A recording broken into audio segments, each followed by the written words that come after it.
Raiden, are you receiving? We're still here. How's that possible? The AI was destroyed. Only GW. Who are you? To begin with, we're not what you'd call human. Over the past 200 years, a kind of consciousness formed layer by layer in the crucible of the White House. It's not unlike the way life started in the oceans 4 billion years ago. The White House was our primordial soup, a base of evolution. We are formless. We are the very discipline and morality that Americans invoke so often. How can anyone hope to eliminate us? As long as this nation exists, so will we. Cut the crap! If you're immortal, why would you take away individual freedoms and censor the net? Jack, don't be silly. Don't you know that our plans have your interests, not ours, in mind? What? Jack, listen carefully, like a good boy. The mapping of the human genome was completed early this century. As a result, the evolutionary log of the human race lay open to us. We started with genetic engineering, and in the end, we succeeded in digitizing life itself. But there are things not covered by genetic information. What do you mean? Human memories, ideas, culture, history. Genes don't contain any record of human history. Is it something that should not be passed on? Should that information be left at the mercy of nature? We've always kept records of our lives, through words, pictures, symbols, from tablets to books. But not all the information was inherited by later generations. A small percentage of the whole was selected and processed, then passed on. Not unlike genes, really. That's what history is, Jack. But in the current digitized world, trivial information is accumulating every second, preserved in all its triteness, never fading, always accessible. Rumors about petty issues, misinterpretations, slander. All this junk data, preserved in an unfiltered state, growing at an alarming rate. It will only slow down social progress, reduce the rate of evolution. Right. You seem to think that our plan is one of censorship. Are you telling me it's not? You're being silly. What we propose to do is not to control content, but to create context. Create context? The digital society furthers human flaws and selectively rewards development of convenient half-truths. Just look at the strange juxtapositions of morality around you. Billions spent on new weapons in order to humanely murder other humans. Rights of criminals are given more respect than the privacy of their victims. Although there are people suffering in poverty, huge donations are made to protect endangered species. Everyone grows up being told the same thing. Be nice to other people. But beat out the competition. You're special. Believe in yourself and you will succeed. But it's obvious from the start that only a few can succeed. You exercise your right to freedom, and this is the result. All rhetoric to avoid conflict and protect each other from hurt. The untested truths, spun by different interests, continue to churn and accumulate in the sandbox of political correctness and value systems. Everyone withdraws into their own small gated community, afraid of a larger forum. They stay inside their little ponds, leaking whatever truth suits them into the growing cesspool of society at large. The different cardinal truths neither clash nor mesh. No one is invalidated, but nobody is right. Not even natural selection can take place here. The world is being engulfed in truth. And this is the way the world ends. Not with a bang, but a whimper. We're trying to stop that from happening. It's our responsibility as rulers.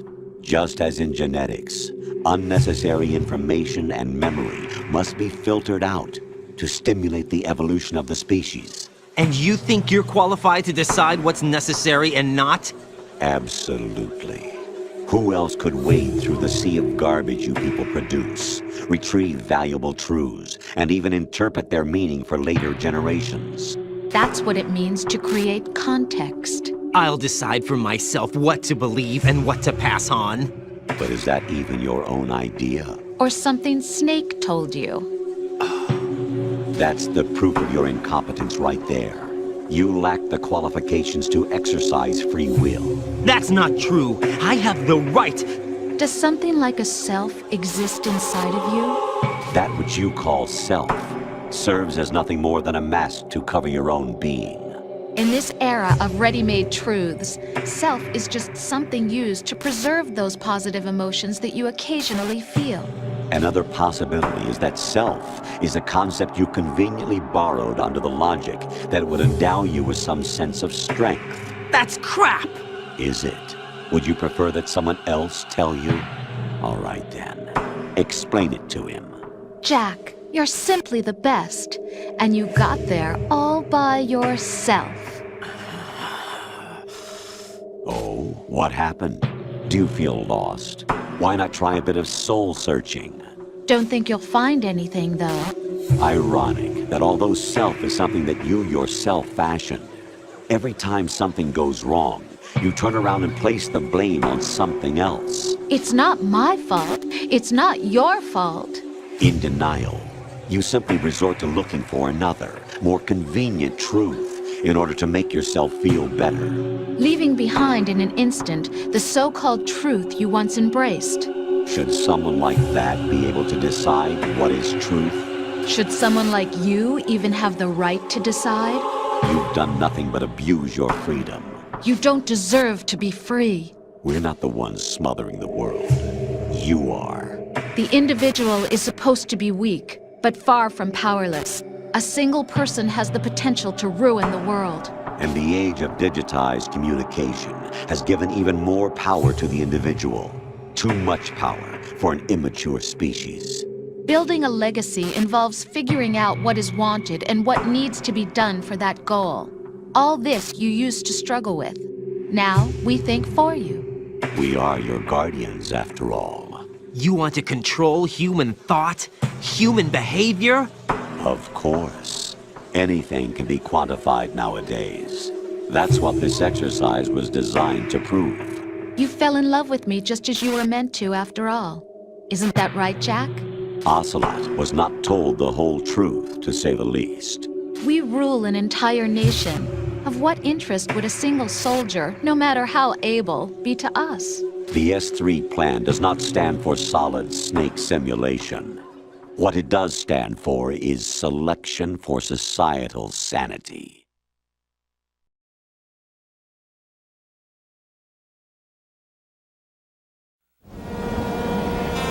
Life isn't just about passing on your genes. We can leave behind much more than just DNA. Through speech, music, literature, and movies, what we've seen, heard, felt, anger, joy, and sorrow. These are the things I will pass on. That's what I live for. We need to pass the torch and let our children read our messy and sad history by its light. We have all the magic of the digital age to do that with. The human race will probably come to an end sometime, and new species may rule over this planet. Earth may not be forever, but we still have the responsibility to leave what traces of life we can. Building the future and keeping the past alive are one and the same thing.